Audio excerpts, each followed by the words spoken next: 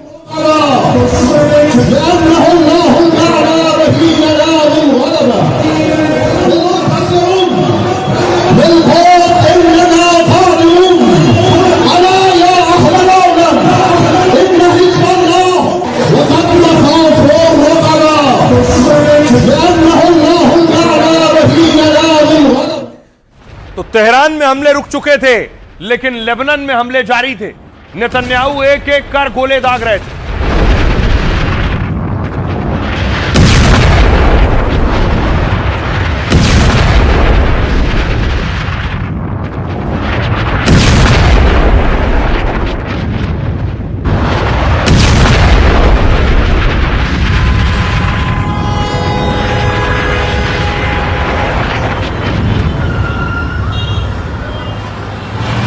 हमले लेबनान के बेरूत में हो रहे थे।